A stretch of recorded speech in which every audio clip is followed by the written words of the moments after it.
जब रावण का जन्म हुआ, उसके 10 सिर, बड़े बड़े दांत और 20 भुजाएं थी तथा वह काले रंग का पहाड़ के समान था। उसके लाल होंठ, विशाल सर और चमकीले बाल थे। उसके जन्मते ही पृथ्वी कांपने लगी, समुद्र खलबला, सूर्य का प्रकाश मंद पड़ गया और देवताओं ने रक्त की वर्षा की।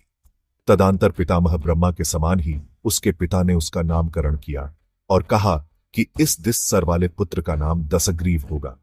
फिर कैकसी के गर्भ से कुंभकर्ण का जन्म हुआ, जिसके समान लंबा चौड़ा कोई अन्य प्राणी न था।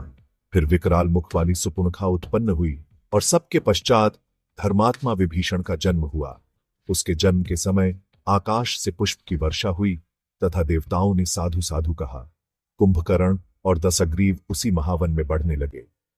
कुंभकर्ण बड़ा ही पागल हुआ, उसको भोजन से कभी संतुष्टि ही न मिलती थी और तीनों लोक में घूमकर महर्षियों को खूब खाया करता था। विभीषण बालकाल से ही धर्मात्मा था। वह सर्वदा धर्म में स्थित स्वाध्याय करता और नियमित आहार करते हुए इंद्रियों को अपने वश में रखा। कुछ समय के बाद धनपति वह श्रवण पुष्पक विमान पर बैठकर अपने पिता का दर्शन करने के लिए वहां आए, जो अपने तेज से प्रतीत हो रहे थे। तब उन्हें देखकर राक्षस कन्या कैकसी अपने पुत्र दशग्रीव के पास आई और बोली, हे पुत्र, अपने भाई वह वैश्रवण को देखो, यह कैसे तेजस्वी है, तुम लोग भी उनके समान बन जाओ। माता का यह बात सुनकर दशग्रीव को बड़ा रोष हुआ। उसने प्रतिज्ञा पूर्वक कहा कि अपने पराक्रम से भाई वह श्रवण के समान वे उससे भी बढ़कर हो जाएंगे। यह कहकर उसने तपस्या करने का विचार किया और गोकर्ण के पवित्र आश्रम पर जाकर वहां भाइयों सहित तप करने लगा। उसने घोर तप कर ब्रह्मा जी को प्रसन्न कर दिया। उन्होंने प्रसन्न होकर उसे विजयदायक वर प्रदान किया। अब अगस्त्य मुनि आगे बताते हैं कि रावण कुंभकर्ण और विभीषण आए तप और भगवान का सपना था। इन दोनों अपनी इंद्रियों को संयमित कर स्थित हुए। भीष्म जल को अपनी जलाकर अक्षय तपने लगे। फिर वर्षा ऋतु में वीरासन से बैठकर जल की वृष्टि को सहायता तथा शीतकाल में जल में बैठा रहता। इस प्रकार तप करते हुए उसने 1000 वर्ष व्यतीत कर दिए।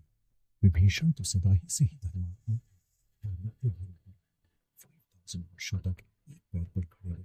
उनके नियम समाप्त होने पर आकाश से पुष्प वर्षा हुई। विभीषण ने सूर्य की ओर इस प्रकार विभीषण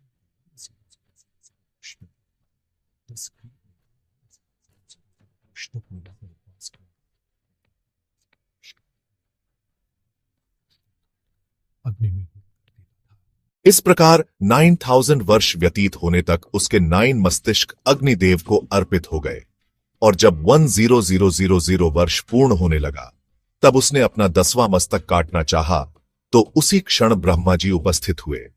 उसके साथ देवता भी थे।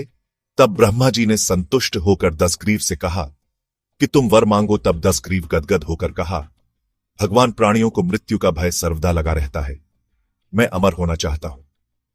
ब्रह्मा जी ने कहा, ऐसा नहीं हो सकता, तू और कोई वर मांग।